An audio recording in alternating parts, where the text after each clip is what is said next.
ఇంజనీరా? గమ్యం ఒక్కటే, ఇంజనీరింగ్ నుంచి యానిమేషన్ వరకు ఎన్నో కోర్సులతో అత్యుత్తమ విద్యను అందిస్తోంది KLH యూనివర్సిటీ.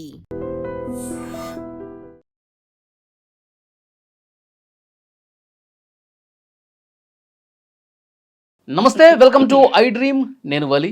ప్రస్తుతం నాతో పాటు స్టూడియోలో ఉన్నారు పబ్లిక్ స్పీకర్ అలాగే ఫ్యామిలీ కౌన్సిలర్ రజనీ రమ్మ గారు. మేడంతో మాట్లాడదాం. మేడం నమస్తే. నమస్తే మేడం, నటి ఆశురెడ్డి వివాదం మీరు కూడా చూసే ఉంటారు.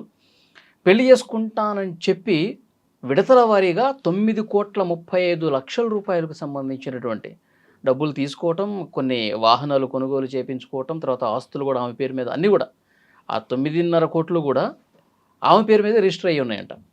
ఇప్పుడు పెళ్లి చేసుకుంటానని చెప్పేసి దాన్ని దాటవేస్తూ వచ్చింది. చివరికి ఈరోజు వాళ్ళు కేసు కూడా పెట్టారు. ఎలా చూస్తారు? ఇప్పుడు దీపం ఉండగానే ఇల్లు చక్కబెట్టుకోండి అంటారు. మరి ఇప్పుడు ఒక కళ అనేది ఉంది వాళ్ళ దగ్గర, ఆర్ట్ అనేది ఉంది. ఇప్పుడు సినీ ఫీల్డ్లో ఒక యాక్ట్రెస్గా ఒక ఆర్ట్ అనేది ఆమె దగ్గర ఉంది. తర్వాత ఆపర్చునిటీస్ వస్తున్నాయి, ఏజ్ ఉంది, ఇవన్నీ పక్కకు పెట్టి పెళ్లి చేసుకుని ఏం చేయాలి? ఇది వీళ్ళ ఆలోచన. సో ఇప్పుడు ఇక యాక్టర్స్ అనే కాదు, బయట కూడా చూస్తే అమ్మాయిలు త్వరగా పెళ్లి చేసుకుంటున్నారా? లేదు. అంటే వాళ్ళకి ఒక ఏజ్ వచ్చే వరకు పెళ్లి ఆలోచన చేయకపోవడం ఒకటి. రెండవది, ఈ లోపల అబ్బాయిలతోటి ఫ్రెండ్షిప్ అని, అమ్మాయిలు అబ్బాయిలన్నా మోసం చేయొచ్చు, అబ్బాయిలు అమ్మాయిలన్నా మోసం చేయొచ్చు. సేమ్ స్టోరీ ఇక్కడ కూడా జరుగుతుంది. ఇప్పుడు ఈ అమ్మాయికి ఇన్ని అవకాశాలు వస్తున్నాయి, అందం ఉంది, వయసు ఉంది, మరి అవకాశాలు వస్తున్నప్పుడు ఇవన్నీ పక్కకు పెట్టి అతన్ని పెళ్లి చేసుకుంటానని ఎలా అంటుంది? మరి ముందెందుకు చెప్పింది అని అంటే, ముందు చెప్పింది లండన్లో ఉంటున్నాడు, మంచిగా సంపాదిస్తున్నాడు, మరి అబ్బాయి బాగుండి ఉంటాడు, కొంచెం తనకి సూటబుల్గా అమాయకత్వంగా ఏమన్నా ఉన్నాడేమో. ఇప్పుడు అమ్మాయిలు కూడా గడుసుగా ఉన్న అబ్బాయిలను ఎవరిని ఇష్టపడటం లేదు. చెప్పిన మాట వినాలి, కాలు కింద పడి ఉండాలి, చెప్పిన పని చేయాలి, తను ఏది అంటే దాన్ని యాక్సెప్ట్ చేయాలి. ఈ లక్షణాలన్నీ చూసుకుంటున్నారు అబ్బాయిలు. ఇవన్నీ ఉంటే ఏమన్నా కొంచెం ఓకే నేను పెళ్లి చేసుకుంటా అనే స్థితిలో ఇప్పుడు అమ్మాయిలు ఉన్నారు. ఓకే, సేమ్ ఈ అమ్మాయి కూడా అదే కోవలకు వస్తుంది. సో అప్పుడేదో చెప్పింది 18లో పరిచయం అట. 18లో పరిచయం అయినప్పుడు ఈ అమ్మాయిని నమ్ముకొని అబ్బాయి అలాగే ఉన్నాడు పాపం, డబ్బులు ఇస్తూ పెళ్లి చేసుకోకుండా. అంటే ఇది చీటింగ్ కిందకే వస్తుంది. ఓకే, ఖచ్చితంగా చీటింగ్ కిందకే వస్తుంది. ఆ అబ్బాయి మన ఇండియాలో లేడు, నువ్వు మాటలు చెప్పి అతనికి పెళ్లి చేసుకుంటాను అని అంటూ అతని డబ్బుల్ని తీసుకోవడం అనేది ఈ అమ్మాయి తప్పుగా అనుకోకర్లేదు మనం. అతనిది కూడా తప్పే. నువ్వు వేరే కంట్రీలో ఉన్నావు, ఇక్కడ సిచ్యువేషన్స్ అక్కడ ఏం జరుగుతుందో నీకు తెలియకుండా ఈమెకి నువ్వు అంత డబ్బు ఎలా ఇస్తున్నావు? ఓకే, నీకు మ్యారేజ్ అయిన తర్వాత ఏమైనా భార్య కదా అని ఇస్తే ఇవ్వచ్చు. అప్పుడు కూడా ఏ భర్త అయినా ఎందుకు ఏంటి అని అడగకుండా ఎవరు ఇవ్వరు. అలాంటిది నీకు జస్ట్ నేను ప్రేమిస్తున్నాను, నువ్వు లేకుండా నేను ఉండలేను, నిన్ను పెళ్లి చేసుకుంటాను, అన్ని ప్రపోజల్స్ ఈఎంఐ పక్క నుంచే వచ్చినప్పుడు అక్కడ ఆలోచించాలి, అతనికి అసలు నిజంగా ఇష్టాలు ఉన్నాయా లేదా? ఓకే, తను కూడా ఆలోచించుకోవాలి కదా, నాకుందా లేదా అమ్మాయి మీద. ఆ అమ్మాయి అంటుంటే నేను ఓకే చేస్తున్నాను ఇక్కడ అనే ఆలోచన లేదు అబ్బాయికి, అనిపిస్తుంది నాకు. ఆశురెడ్డి తల్లిదండ్రులు కూడా ఒక సందర్భంలో ఒక పండితుడిని తీసుకొచ్చేసి మీ సంబంధం ఖాయం చేసుకున్నాం అని చెప్పి ఎంగేజ్మెంట్ చేసినట్టుగా కూడా జరిగిందంట కార్యక్రమం. అంతే, ఇది కూడా అదే ఆఫర్ అన్నమాట. ఆఫర్లో పెట్టుకోవడం, ఎంగేజ్మెంట్ అయినంత మాత్రం పోయిందేముంది, నష్టమేం లేదు. అంటే ఇక నేను ఎలాగో పెళ్లి చేసేసుకుంటున్నాను అన్నది కల్పిస్తే ఇంకా అదనంగా డబ్బులు తీసుకోవచ్చానా? లోపల ఆలోచన ఏంటంటే అప్పుడు సంగతి అప్పుడే, చేసుకుంటాను లేకపోతే లేదు, అన్నీ కలిసి రావాలి కదా. మొత్తం బాగా ఏమంటారంటే జమ చేసుకోవాలి కదా. అప్పుడు సంగతి లాస్ట్లో అంతా అన్నీ నార్మల్గా ప్లెయిన్గా జరుగుతూ తన గోల్ రీచ్ అయినప్పుడు అన్నీ బాగుంటే ఓకే చేసుకుందాం, పోయిందేముంది. అప్పటి వరకు మనకి కలిసి రాలేదనుకో, నేను గోల్ రీచ్ అయ్యేటప్పుడుగా వదిలేద్దాం. ఎంగేజ్మెంట్ ఏముంది, ఇప్పుడు ఎంగేజ్మెంట్ చేసుకుంటాను, ఇప్పుడే రేపే ఎప్పుడో పెళ్లి చేసుకోవాలని అవసరం లేదు కదా. ఇప్పుడు తనకంటూ ఇక్కడ ఫీల్డ్లో ఏమన్నా గోల్స్ ఉన్నాయేమో, ఇంకా తను రీచ్ అవ్వాల్సిన ప్లేసెస్ ఉన్నాయేమో, అవన్నీ చూసుకోకుండా టక్కన ఎవరు పెళ్లి చేసుకోరు. ఈ లోపల ఆ అబ్బాయిని లైన్లో పెట్టుకుంది, బాగా డబ్బు గలవాడు, లండన్లో ఉంటున్నాడు. ఇప్పుడు చాలామంది సినీ ఫీల్డ్కి సంబంధించిన వాళ్ళు చాలామంది కూడా లండన్లో సెటిల్ అయిన వాళ్ళు ఉన్నారు కదా. ఈవిడ కూడా అలాగే ఊహలకి వెళ్ళుంటుంది, నేను ఇక్కడ చక్కబెట్టుకోవాల్సిన ఇక్కడ చక్కబెట్టుకున్న తర్వాత అక్కడ సెటిల్ చేసుకుంటున్నాను కదా, అన్ని ప్రాపర్టీస్ తీసుకుంటున్నాను అంటే అతన్ని లైన్లో పెట్టింది. మేబీ అక్కడి నుంచి డబ్బు ఇక్కడ రప్పించుకుంటుంది, కానీ అక్కడ అబ్బాయిని కూడా సెటిల్ చేస్తుంది. ఇక్కడ తను సంపాదించుకోవాల్సింది, తను చేయవలసిన పనులన్నీ చేస్తుంది. నేను ఇవాళ మార్నింగ్ ఒక అప్డేట్ చూశాను, ఒకరి సీనియర్ జర్నలిస్ట్ అనాలిసిస్ అనమాట, మేబీ అది రియల్ అనాలిసిస్ అని చెప్తున్నారు ఆయన.